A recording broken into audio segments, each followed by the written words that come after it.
আর কিছুদিন পরেই শেষ হবে মোহাম্মদ আশরাফুলের নিষেধাজ্ঞা।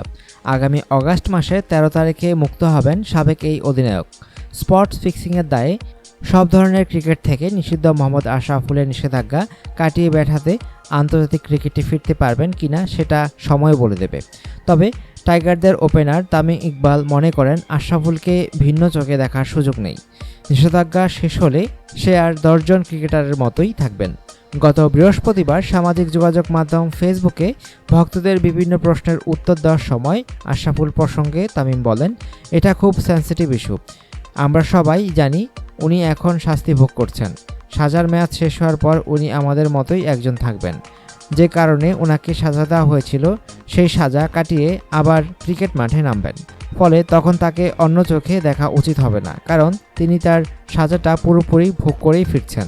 আশরাফুলের ব্যাটিং প্রতিভা নিয়েও মুগ্ধতা প্রকাশ করেন তামিম। তিনি বলেন, আশরাফুলের মতো ট্যালেন্টেড ব্যাটসম্যান এখন পর্যন্ত বাংলাদেশে জন্মায়নি।